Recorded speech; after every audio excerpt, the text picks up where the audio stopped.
ओम साई राम। अध्याय 28। चिड़ियों का शिरडी को खींचा जाना। 1 लक्ष्मीचंद, 2 बुरहानपुर की महिला, 3 मेघा का निर्वाण। प्राकथन। श्री साई अनंत है।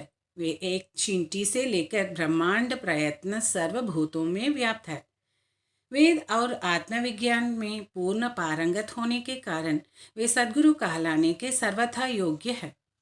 चाहे कोई कितना ही विद्वान क्यों न हो, परंतु यदि वह अपने शिष्य की जागृति कर उसे आत्मस्वरूप का दर्शन न करा सके तो उसे सद्गुरु के नाम से कदापि संबोधित नहीं किया जा सकता। साधारणतः पिता केवल इस नश्वर शरीर का ही जन्मदाता है, परंतु सद्गुरु जो जन्म और मृत्यु दोनों से ही मुक्ति करा देने वाले हैं, अतः वे अन्य लोगों से अधिक दयावान हैं।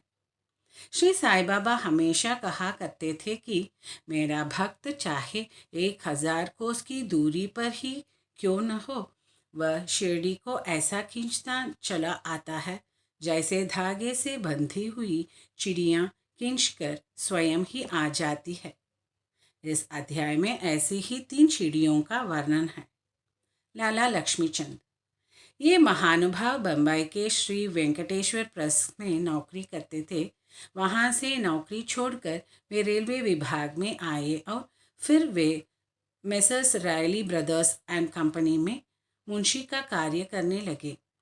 उनका सन 1910 में श्री साई बाबा से संपर्क हुआ। बड़े दिन से लगभग 1 या 2 मास पहले सांताक्रूज में उन्होंने स्वप्न में एक दाढ़ी वाले वृद्ध को देखा जो चारों ओर से भक्तों से घिरा हुआ खड़ा था। कुछ दिनों के पश्चात वे अपने मित्र श्री दत्तात्रेय मंजुनाथ बिजूर के यहाँ दासगणों का कीर्तन सुनने गए। दासगणों का यह नियम था कि वे कीर्तन करते समय श्रोताओं के सम्मुख श्री साई बाबा का चित्र रख लिया करते थे।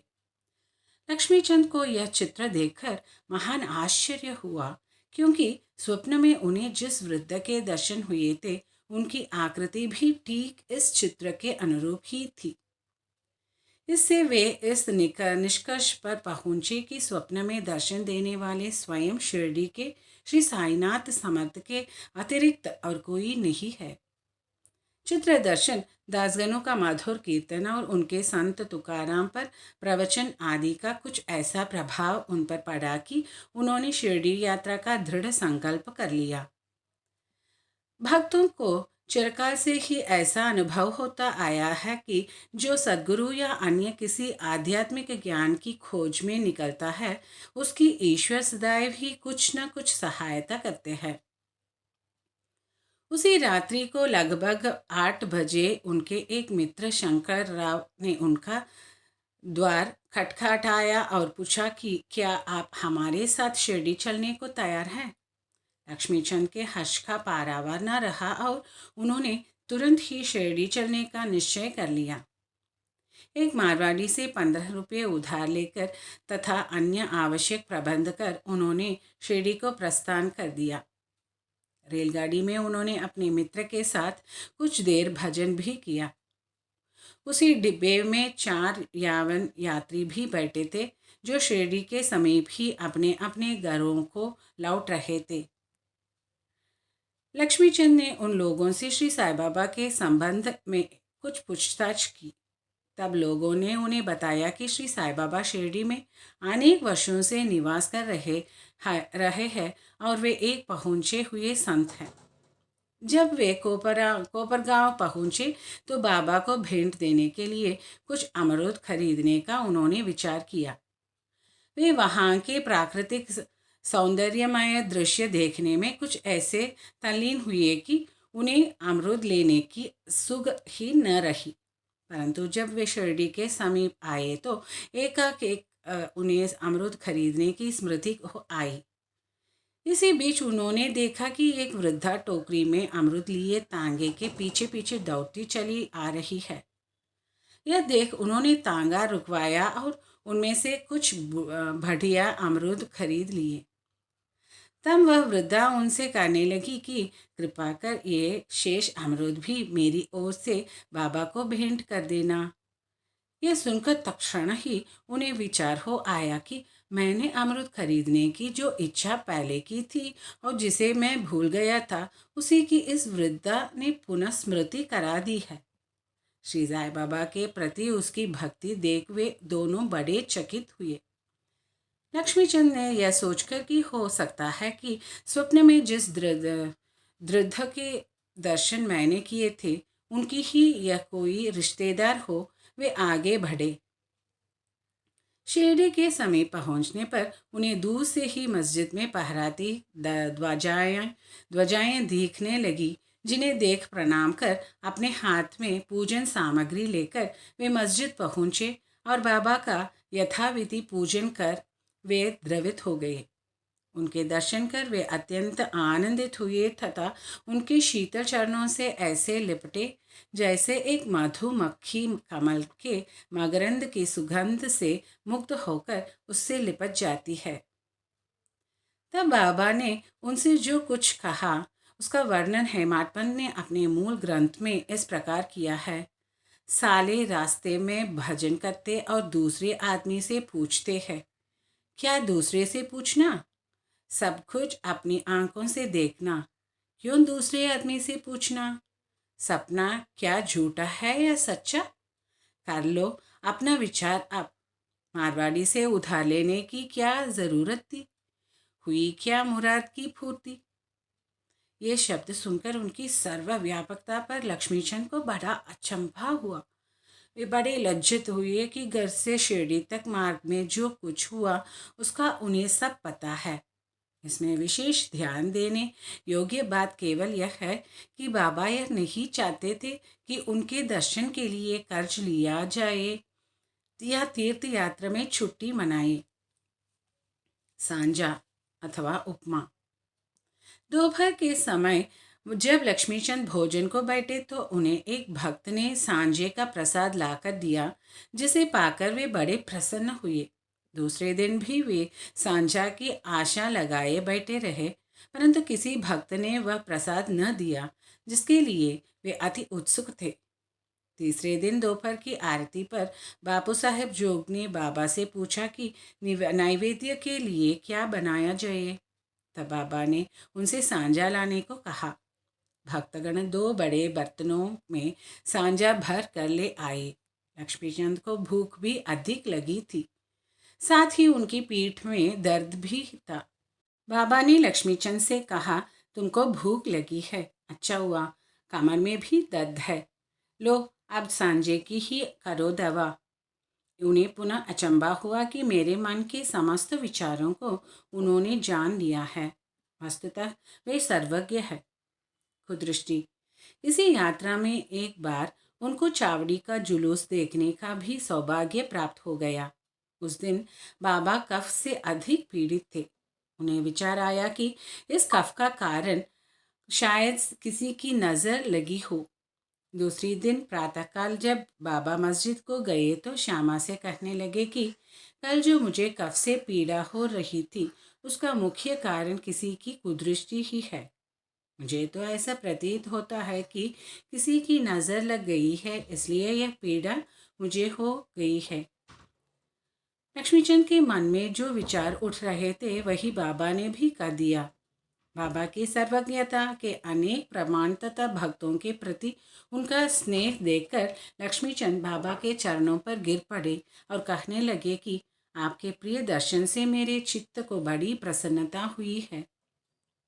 मेरा मन मधुप आपके चरण कमल और भजनों में ही लगा रहे। आपके अतिरिक्त भी अन्य कोई ईश्वर है इसका मुझे ज्ञान नहीं। मुझ पर आप सदा दया और स्नेह करें और अपने चरणों के दिन दास की रक्षा कर उसका कल्याण करें। आपके भयनाशक चरणों का स्मरण करते हुए मेरा जीवन आनंद से व्यतीत हो जाए, ऐसी मेरी आपसे विनम्र प्रार्थना है। बाबा से आशीर्वाद तथा उन्हें लेकर वे मित्र के साथ प्रसन्न और संतुष्ट होकर मार्ग में उनकी कीर्ति का गुणगान करते हुए घर वापस लौट आए और सदैव उनके अनन्य भक्त बने रहे। शिरडी जाने वाले के हाथ वे उनको हार, कपूर और दक्षिणा भेजा करते थे। बुरहानपुर की महिला। अब हम दूसरी चिड़िया का वर्णन करेंगे।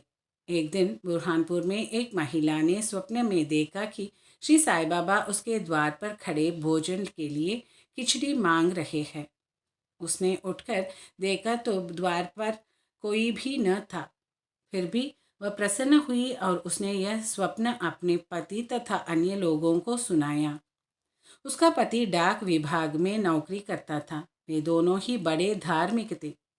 जब उसका स्थानांतरण अकोला होने लगा तो दोनों ने शिरडी जाने का भी निश्चय किया और एक शुभ दिन उन्होंने शिरडी को प्रस्थान कर दिया। मार्ग में गोमती तीर्थ होकर वे शिरडी पहुंचे और वहां 2 माह तक ठहरे। प्रतिदिन वे मस्जिद जाते और बाबा का पूजन कर आनंद से अपना समय व्यतीत करते थे। यद्यपि दंपति खिचड़ी का नैवेद्य भेंट करने को ही आए थे, परंतु किसी कारणवश उन्हें 14 दिनों तक ऐसा संयोग प्राप्त न हो सका। उनकी स्त्री इस कार्य में अब अधिक विलंब न करना चाहती थी। इसीलिए जब 15वें दिन दोपहर के समय वह खिचड़ी लेकर मस्जिद में पहुंची तो उसने देखा कि बाबा अन्य लोगों के साथ भोजन करने बैठ चुके हैं। पर्दा गिर चुका था, जिसके पश्चात किसी का साहस न था कि वह भीतर प्रवेश कर सके। परंतु वह एक क्षण भी प्रतीक्षा न कर सकी और हाथ से पर्दा हटाकर भीतर चली आई। बड़े आश्चर्य की बात थी कि उसने देखा कि बाबा की इच्छा उस दिन प्रथमतः खिचड़ी खाने की ही थी, जिसकी उन्हें आवश्यकता थी। जब वह थाली लेकर भीतर आई तो बाबा को बड़ा हर्ष हुआ और वे उसी में से खिचड़ी के ग्रास लेकर खाने लगे। बाबा की ऐसी उत्सुकता देख प्रतीक को बड़ा आश्चर्य हुआ और जिन्होंने यह खिचड़ी की वार्ता सुनी उन्हें भक्तों के प्रति बाबा का असाधारण स्नेह देख बड़ी प्रसन्नता हुई। मेघा का निर्वाण। अब तृतीय महान पक्षी की चर्चा सुनिए। बिरमगांव का रहने वाला मेघा अत्यंत सीधा और अनपढ़ व्यक्ति था। वह राव बहादुर हरविनायक साठे के यहाँ रसोई का काम किया करता था। वह शिवजी का परम भक्त था और सदैव पंचाक्षरी मंत्र नमः शिवाय का जप किया करता था। ओम नमः शिवाय। संध्योपासना आदि का उसे कुछ भी ज्ञान न था। यहाँ तक भी कि वह संध्या के मूल गायत्री मंत्र को भी न जानता था। राव बहादुर साठे का उस पर अत्यंत स्नेह था, इसलिए उन्होंने उसे संध्या की विधि तथा गायत्री मंत्र सिखला दिया।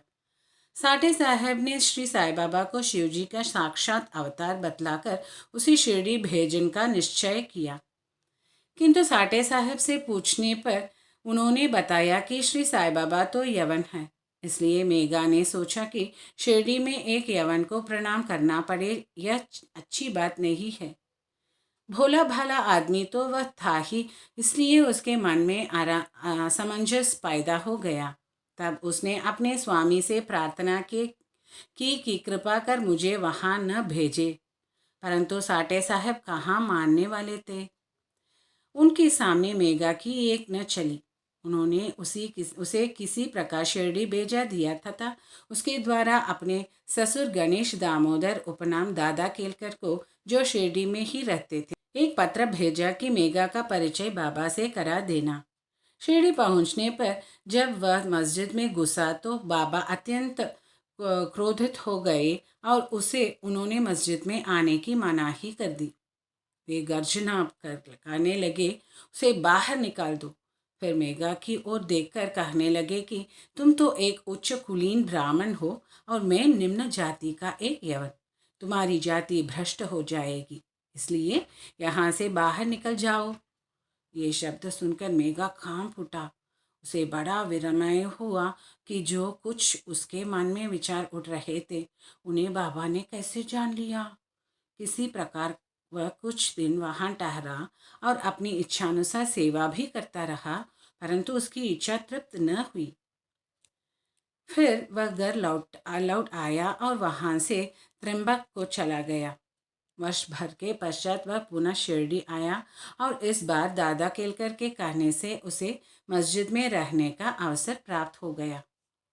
साईं बाबा मौखिक उपदेश द्वारा मेघा की उन्नति करने के बदले उसका आंतरिक सुधार कर रहे थे।